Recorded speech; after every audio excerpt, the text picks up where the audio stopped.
బేహద్ పరం మహాశాంతి. బాపూజీ చెప్తూ ఉన్నారు, బేహద్ పరం పురుషులు, పరం ప్రకృతులు గురించి వివరణ.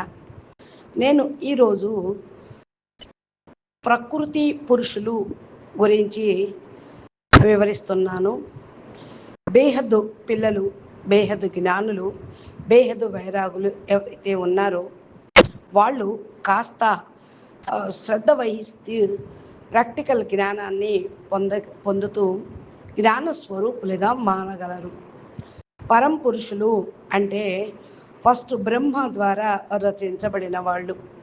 వీళ్ళు ఎక్కడెక్కడో ఇప్పుడు ఉన్నారు ప్రస్తుతం.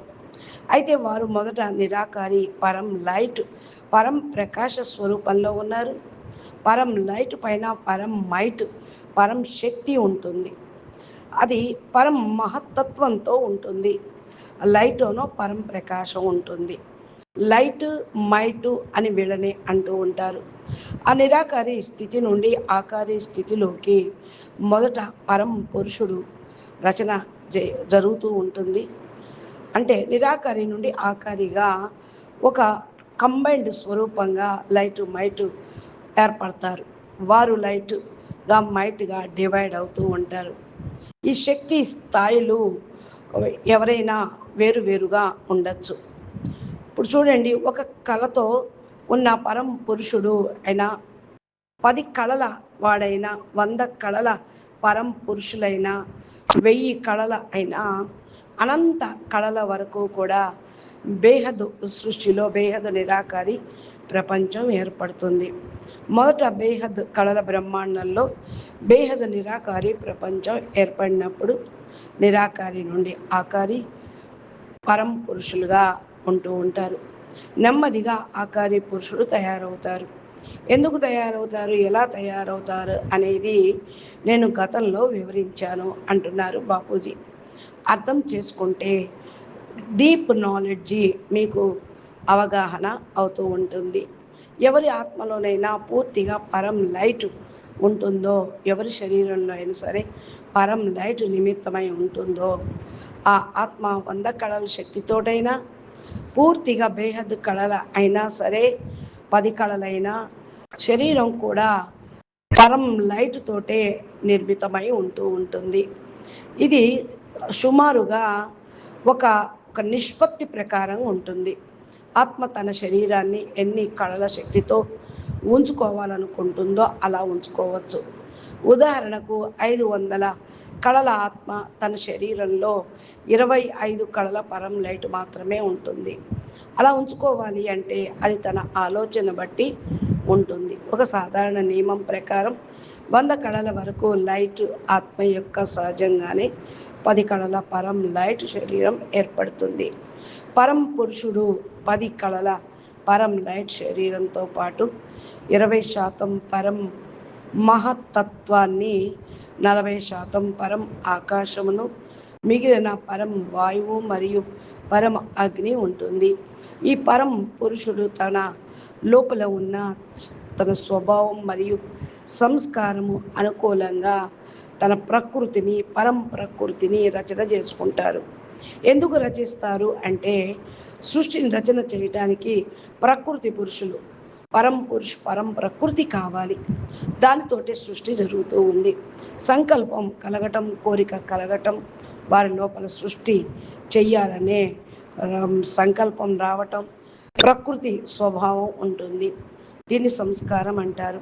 ప్రకృతి అంటే స్వభావం, సంస్కారాలు, వేరు గుణాలు కలిగి పరమ పురుషులు తమ గుణాలకు తగ్గట్టుగా వేరు ప్రకృతులను సృష్టిస్తారు. మొదట ప్రకృతిని ఒరిజినల్ ప్రకృతి అంటారు. ఇది చాలా శక్తివంతమైనది. పైన ఉన్న మల్టీవర్స్లో మరి ఉన్నటువంటి పరం పురుషుడు కేవలం ఒక ప్రకృతిని మాత్రమే సృష్టిస్తారు. అతను రెండవ ప్రకృతిని సృష్టించడు. కానీ మల్టీవర్స్లో గందరగోళం ఏర్పడింది. అందుకే ఇక్కడ అనేక ప్రకృతులు సృష్టించి వాటి ద్వారా పనులు చేయిస్తూ ఉన్నారు. గెలాక్సీలో, యూనివర్స్లో, మల్టీవర్స్లో కూడా ఇదే జరిగింది. మహాశివుడు 16,000 ప్రకృతి మహాశక్తులను సృష్టించి పనులు చేయిస్తూ ఉన్నాడు. అలాగే పరం మహాశివుడు 9 లక్షల మందిని తయారు చేసి అలాగే సృష్టిని రచన చేస్తూ ఉన్నారు. మరి పరం మహాశివుడు 2 కోట్ల పరం ప్రకృతులను 33 కోట్ల పరం మహాశక్తులను సృష్టించి వారి ద్వారా పనులను చేయిస్తూ ఉన్నారు. కానీ పైన ఉన్నత లోకాల్లో ఇలా జరగదు. అక్కడ పనులే ఉండవు. సృష్టి విస్తారము అవసరం లేదు. వేరు వేరు మల్టీవర్స్ పై భాగంలోకి వెళితే అక్కడ కూడా ఒకే పరం పురుషుడు, ఒకే పరం ప్రకృతి ఉంటుంది. ఎప్పుడూ ఒక్కరే ఉంటారు. ఒకే సృష్టికర్త ఉంటారు. పరం పురుషుడు నుండి పరం ప్రకృతి ఎన్ని కళల శక్తి వస్తుంది అంటే, ఒక పరం పురుషుడు 1000 కళల శక్తితో ఉన్నాడనుకోండి. అతను తన లోపల నుండి పరం ప్రకృతిని సృష్టించినప్పుడు ఆ ప్రకృతికి ఎంత పరం లైట్ వస్తుంది. అతను తన ఆత్మ నుండి, తన హృదయం నుండి అత్యంత ప్రేమతో ప్రకృతిని సృష్టిస్తే 1000 కళల్లో సుమారు 100 కళల శక్తి పరమ ప్రకృతికి వెళ్తుంది. అంతకంటే తక్కువ వెళ్ళదు. పరమ ప్రకృతి ఏర్పడినప్పుడు ఆమె ఆత్మలో 100 కళల పరం లైటు ఉంటుంది. పరం పురుషుడితో 900 కళల శక్తి ఉంటుంది. అంటే ఈ క్వాలిటీ 1000 కళల శక్తి అలాగే ఉంటుంది. అందులో 10% శక్తి పరమ ప్రకృతి వస్తూ ఉంటుంది. ఇలా ఏర్పడిన పరమ ప్రకృతి తన దగ్గరున్న పరం లైట్ నుండి తిరిగి అనేక ప్రకృతులను సృష్టించి పని చేయించవచ్చు. ఇది కేవలం ఈ క్రింద ఉన్న గెలాక్సీలు, యూనివర్సులు, మల్టీవర్స్లోనే జరుగుతుంది. పైన మాత్రం జరగదు. పైన ఒకే పరం పురుషుడు, ఒకే ప్రకృతి 100 కళల శక్తితో పరం ప్రకృతి బ్రహ్మాండాన్ని సృష్టించగలరు, ఖచ్చితంగా చేయగలరు. అలాగే ఆమె దగ్గర పరం లైట్ ఉంది కాబట్టి పరం ప్రకృతి కూడా తన నుండి పరం పురుషులను సృష్టించగలదు. 100 కళల శక్తి ఉన్న పరం ప్రకృతి తన పరిధిలో ఉంటూ అనేక మంది పరం పురుషులను సృష్టించగలదు. ఇది చాలా రహస్యమైన విషయం. నేను ఇప్పటి వరకు ఎప్పుడు చెప్పలేదు. పరం ప్రకృతి కూడా పరం పురుషులను సృష్టించగలదు. ఇక్కడ తల్లి బిడ్డ జన్మనిచ్చినట్లుగానే అక్కడ కూడా జరుగుతుంది. పరం పురుషుడి నుండి తీసుకున్న 10% శక్తిని ఉపయోగించి తన సొంత బ్రహ్మాండాన్ని కూడా సృష్టించగలదు. ఉదాహరణకి 10,000 కళల శక్తి గల పరం ప్రకృతి అంటే 10,000 కళల బ్రహ్మాండాన్ని సృష్టించగలదు. అలాగే 1,00,000 కళల పరం ప్రకృతి ఉంటే ఆమె 1,00,000 కళల బ్రహ్మాండాన్ని సృష్టించగలదు. అందుకే పై ప్రపంచంలో పరం పురుషుడు, పరం ప్రకృతి ఒకటిగానే ఉంటారు.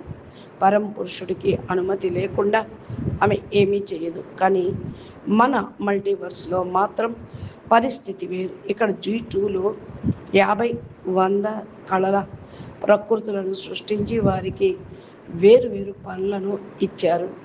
వివిధ గెలాక్సీల నుండి సమాచారాన్ని సేకరించమని చెప్పారు. ఇలా సృష్టించబడిన కోట్ల కొద్దీ ప్రకృతులు తన యూనివర్స్ పైన 3వ కళలో 2వ జీవితంలో గ్రూపులుగా ఉంటూ ఉంటారు.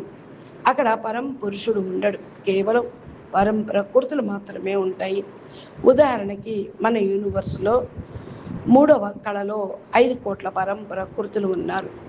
వారు 100 నుండి 200 కళల శక్తితో ఉంటారు. అక్కడ పురుషుడు లేడు. వారు మాత్రమే ఆల్మైటీ అథారిటీని మాత్రమే నమ్ముతారు. ఆల్మైటీ యొక్క అవతార రూపాన్ని పురుష రూపంగా పూజిస్తారు. ఆల్మైటీ యొక్క పరం పురుష రూపాన్ని పూజిస్తారు. కానీ ప్రకృతి రూపాన్ని పూజించరు. ఎందుకంటే ప్రకృతి అనేది ఒక రచన మాత్రమే అని వారికి తెలుసు. పై లోకాల్లో అందరికీ పరం పురుషుడికి, పరం ప్రకృతికి మధ్య ఉన్న తేడా తెలుస్తుంది. కనుక పరం పురుషుడు, పరం ప్రకృతి మాత్రం సృష్టి చేయగలరు. కానీ పైలోకాల్లో వారు ఎప్పుడూ కలిసి ఉంటారు. అవసరమైనప్పుడు పరం పురుషుడు పరం ప్రకృతిని తనలోనే లీనం చేసుకొని నిరాకారి స్థితిలోకి వెళతారు. మళ్ళీ అవసరమైనప్పుడు తన నుండి పరం ప్రకృతిని బయటికి తీస్తాడు. కానీ పైన సృష్టికర్తలు మనలాగా పనుల కోసం అనేక ప్రకృతులను సృష్టించరు. మన మల్టీవర్స్ నియమం వేరు, పైలోకాల నియమం వేరు. ఇక్కడ శక్తిని ఉపయోగించే విధానం వేరుగా ఉంటుంది. అక్కడ అనేక ప్రకృతులను సృష్టించి బ్రహ్మాండాల్లోనూ చూసుకోమని బాధ్యతలు ఇస్తూ ఉంటారు. అంటే మహాబ్రహ్మాండంలోని ప్రకృతులు, బ్రహ్మాండాలు, దానిలో ఉన్న అన్నిటినీ కూడా చూసుకునే బాధ్యత ఉంటుంది. బ్రహ్మాండానికి ఆదిశక్తి పరం ప్రకృతి శివుడు ప్రకృతిని సృష్టించి బ్రహ్మ ద్వారా సృష్టి, విష్ణువు ద్వారా పాలన, శంకర్ ద్వారా వినాశనం చేయించమని చెప్పారు. ఆమె ఈ బ్రహ్మాండ ఆదిశక్తి. అలాగే గెలాక్సీ, యూనివర్స్, మల్టీవర్స్ ఇదంతా పరం మహా శక్తుల పాలనలోనే ఉంటూ ఉంటుంది. పైన ఎన్ని కోట్ల తరాల పైకి వెళ్ళినా ఈ వ్యవస్థ అంతా పరం మహాశక్తుల నియంత్రణలోనే ఉంటూ ఉంటుంది. అక్కడ పరం పురుషులు జోక్యం చేసుకోరు. మొత్తం బ్రహ్మాండాల నిర్వహణ పరం మహాశక్తులే చూసుకుంటారు. పిల్లల జ్ఞానం పెరగటం కోసం నేను ఈ విషయాలన్నీ చెప్తూ ఉన్నాను. పరం పురుషుడు మరియు పరం ప్రకృతి గురించి నేను ఈ విషయాన్ని చెప్పడం బహుశా ఇదే మొదటిసారి అనుకుంటా అంటున్నారు బాపూజీ. అచ్చా, పరం శాంతి, నమస్తే, ధన్యవాదాలు. బేహద్కే బేహద్ పరం పరం, మహాశాంతి హై, మహాశాంతి హై, మహాశాంతి హై. బాపూజీ దశరథ్ భాయ్ పటేల్ తెలుగు ఛానల్లో మీకు అద్భుతమైనటువంటి ఇటువంటి వీడియోలు ఎన్నో వస్తాయి. మా ఛానల్ని సబ్స్క్రైబ్ చేసి గంట సింబల్ని ప్రెస్ చేస్తే అప్లోడ్ చేసిన తెలుగులో వీడియోలు బాపూజీవి మీకు నోటిఫికేషన్ రూపంలో వస్తూ ఉంటాయి. మీకు ఈ వీడియో నచ్చినట్లయితే లైక్ చేయండి, షేర్ చేయండి, మంచి కామెంట్ పెట్టండి. ప్లేలిస్ట్లో ఇంకా అద్భుత జ్ఞానము కొన్ని వేల వీడియోలు ఉన్నాయి. మీరు ఫాలో అవుతూ జ్ఞానాన్ని ఆర్జించండి. పరం శాంతి, నమస్తే, ధన్యవాదాలు. బేహద్ పరం మహాశాంతి.